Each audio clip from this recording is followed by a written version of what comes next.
Have you ever noticed how calming it feels immediately after a good cleaning session? You finally tackle that pile of laundry, organize your desk, or scrub your kitchen counters, and all of a sudden it's like you can breathe again. It's not all in your head. Or rather, it is in your head, but in a very real neurological kind of way. The simple act of cleaning and organizing is able to affect your brain in profound ways, influencing mood, focus, and even overall mental well-being. And the more you know about the science behind it, the more you are able to unlock the potential benefits of a tidy space and thereby enhance your daily life. Not because of aesthetics, but because it provides an environment that maintains a healthy, calm mind. The real problem so many of us are facing is that we are living in constant low-grade chaos. A cluttered home or workspace has the potential to overwhelm and function as some sort of ongoing visual reminder of tasks left undone. That is no small thing since our brains are wired to prefer order. When things around us are jumbled, one's brain needs to work harder in order to filter out irrelevant stimuli. That leads to mental fatigue, stress, and a dwindling ability to concentrate. And all this constant sensory overload feeds anxiety and can make it hard to relax, even in our own homes. The practical impact of that is a less productive and more stressful existence whereby our physical space works actively against our mental peace. What is happening in our brains then? Clutter negatively affects us because it overloads our visual cortex. When you're around mess, everything is fighting for your brain's attention. It has to use a lot of energy to decide what to pay attention to and what to ignore. That kind of constant, high-level processing leads to something called cognitive overload, during which focused attention to a single task is implausible. It's as if you were trying to have a serious conversation in the middle of a loud, crowded party. Your brain just doesn't have bandwidth for it all, which is why you may feel so mentally drained and lack focus in a cluttered room. Sensory distraction is one of the major contributory elements to the stress and anxiety that come with messy spaces. Another active factor here is cortisol, the main hormone associated with stress emitted by the brain. One study from Princeton University found that a cluttered environment resulted in higher levels of cortisol, especially among women. When you think of your home as cluttered and unfinished, your brain interprets this as a signal that your environment is either dangerous or chaotic and starts a stress response. This constant raising of cortisol levels has long-term negative impacts on your health, including anxiety, depression, and sleep problems. It's a sort of vicious cycle. Stress leads to a lack of motivation to clean, which leads to more clutter and more stress. Your home, which should be a refuge, becomes a source of chronic tension. Now let's look at the flip side. Cleaning and organizing aren't just about cleaning up. They're potent signals to the brain. Cleaning can almost be a form of mindfulness. The scrubbing, sorting, and folding become almost meditative as your brain locks onto simple, physical work. This process decreases activity in the default mode network of the brain, that part associated with mind wandering and rumination around often negative thoughts or worries.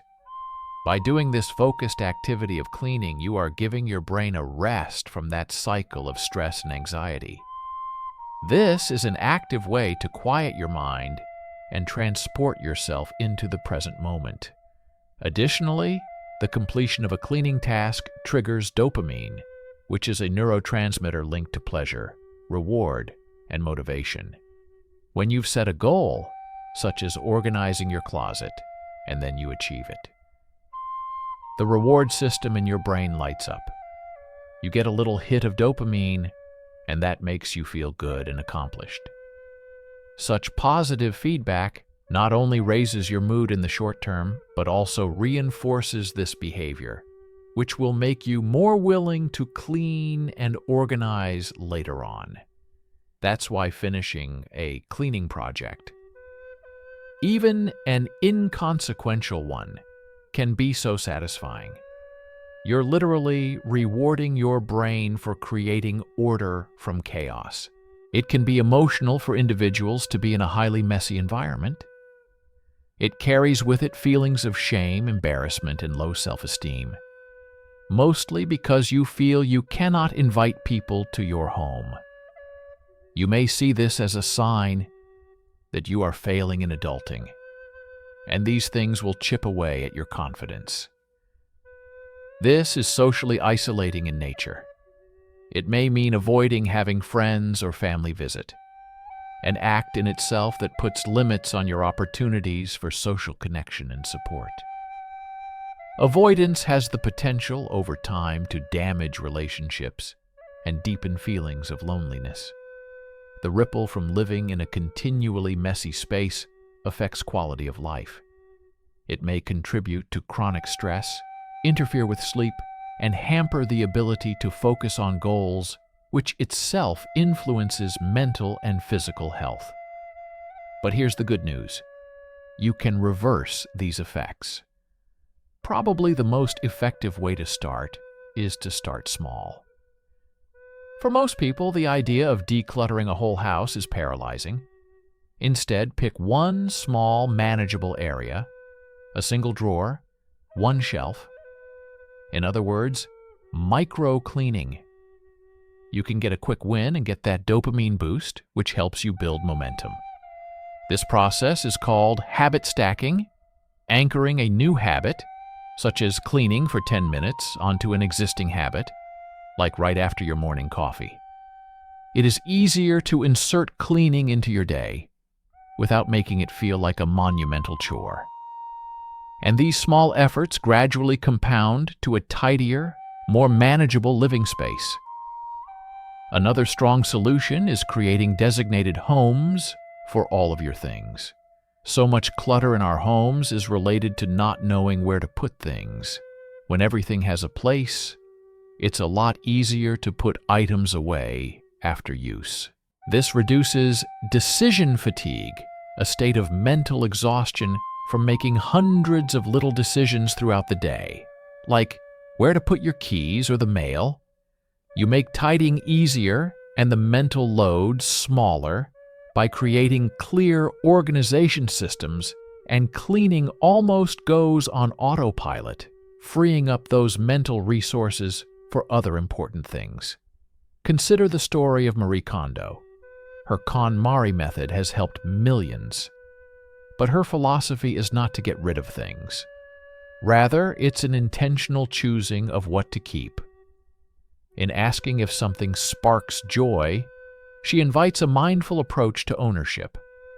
Those following her method often report not only a more organized life, but also being much happier and in control. They describe a sense of lightness and clarity derived from being surrounded only by things they love and use. This real-life example shows just how decluttering can be such a transformative experience, far beyond the cleanliness of the house, really having an effect on one's outlook on all of life. Ultimately, the understanding of the relation between your surroundings and brain is the key to your well-being. A cluttered space is not only messy, it is exhausting for your brain, a source of stress, and inhibits productivity. The bottom line is that by proactively taking action toward an organized and neat environment, you are not only cleaning your home, but building it as a supportive structure for your mind. Organizing is a form of self-care. It cuts down stress because you spend less time searching for things, enhances your focus, and amplifies your mood. The powerful way a clean space influences your brain underlines why this simple habit can become one of the best ways to upgrade your daily life. So if you have been feeling overwhelmed, anxious or out of focus lately, it may be time to start looking around. Sometimes your environment has a lot more to do with what's bothering you than one might imagine. You don't have to completely change your whole home in one night. Take one little step. Clean your desk, clean off that kitchen counter, or organize one bookshelf. Pay attention to how different you will feel afterward. You might be surprised by such an infusion of calm and control in your life. Coming to realize the power of a clean space is a journey in itself toward a clearer, peaceful mind.